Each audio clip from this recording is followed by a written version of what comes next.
Okay, so how beneficial is hill running, and why should you do it? I'm going to give you a couple things. I mean, this is speaking from a former competitive runner and as a coach over the last 2 decades. It's something I find very, very important, very, very beneficial. And if it's not something you incorporate into your training as a coach or an athlete, I highly encourage you to consider it.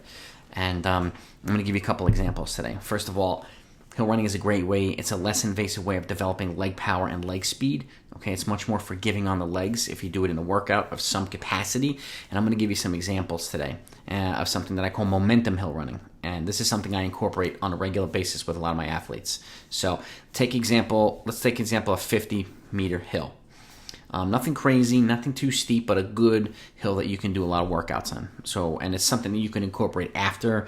Let's say you're doing 800-meter repeats, and at the end, instead of doing flat sprints for turnover, you can do some uphill sprints for turnover as well. And then the next time workout you do, you can alternate it with some flat sprints. That's a great way of incorporating things. But momentum hills are a great way of adding variety to your training, and is a great way of simulating different types of races, whether it be cross country or road racing that's not particularly flat. Okay, and this is a great way to do it. But the reason why I'm going to use a 50-meter example is I'm going to show you how to bookend things, and this is stuff that I have on my channel, Top of the Line Running, that you're on right now.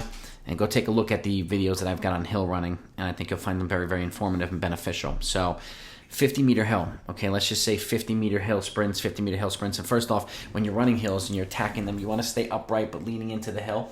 Pump your arms and lift your knees. And when you're jogging down, back down a hill, also lean into the hill. Try to remain perpendicular. What that does is it takes the stress off your Achilles and your lower back. Okay, so that's one way to do it. But now I'm going to incorporate momentum hills. So I'm going to turn this into a 100-meter effort now. Okay. 2 different ways. First off, you can do a 50-meter acceleration before the hill and into the hill. What that does is it simulates giving yourself a really, really good momentum going up to the hill. Because the hill, yes, the pace changes, but if you can learn how to continue your momentum going up the hill, it'll be much easier. Your body won't be thrown off rhythm. So that's one way of turning a 50 into a 100-meter hill. Now it's bookending the other way. Up the hill for 50 and then cresting it for 50. 50 meters uphill and then 50 meters on the flat. That teaches you how to recover from the uphill and add an acceleratory component or get back into rhythm after the hill. Okay? Both are important. Both I incorporate in my training. It also helps you simulate. If you ever run a race or whether it's cross country or road, you can take a look at a course map if it's available, and you could see, are the hills in the middle of it? Are the hills in the back end? And you can design workouts accordingly. Okay? So now we've got a 100-meter hill, 50 flat, 50 up, 50 up, 50 flat. Now I'm going to add that and turn it into 150 meters, okay? 3 different ways, right? First off, you can do 50 on the flat, 50 on the uphill, 50 on the flat. So this is where the hill is in the middle of the rep, and you're giving yourself momentum into the hill, up the hill, and then teaching you how to recover and get your groove back after the hill. That's one way of doing it. The second way of doing it is doing a little bit longer before the hill. Do 100 meters on the flat, fast, and then going up to the hill. For the 50 meters. That simulates the hill being at the end of the repeat, okay?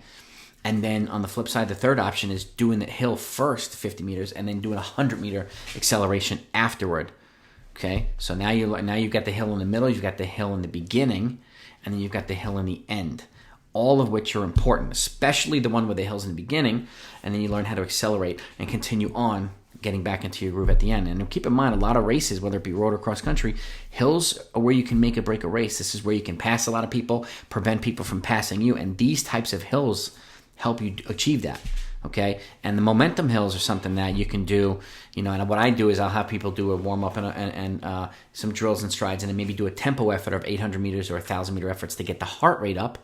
Then you can do a momentum hill workout.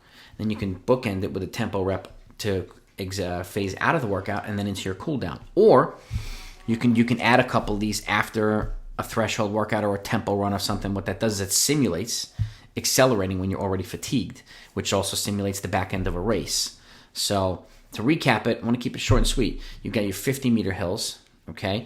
Then you've got your 100-meter hill, which is a momentum hill, right? 50 meters on the flat, then 50 up, or 50 up and 50 flat, okay? And then you have 3 types of 150-meter momentum hills: 50 flat, 50 up, 50 flat, or 100 meters on the flat and then 50 uphill, or 50 meters uphill, and then 100 meters on the flat, all of which serve you different benefits, but they're all important things that you can incorporate into the training, which can go a long way.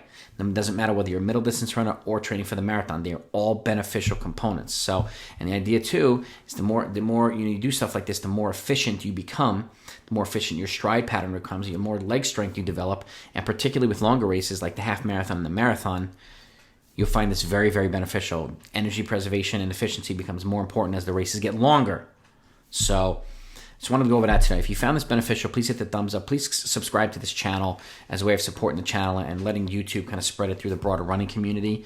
It's also greatly appreciated me. I've got 300 videos up of training of all types of stuff. So, and give me your feedback in the comments if there's anything. And I always answer comments as well. And if you need any personalized advice or anything, reach out to me directly. My email is blackbeltrunningcoach@gmail.com. I also put out cuts of videos on my Instagram page as well, which is Top of the Line Running. So, and if you have a TikTok, it's also called Top of the Line Running. This is a way of spreading a lot of running insight. And this is all free insight for you. So I hope you take advantage of it. Have a great week, guys. Talk to you next time.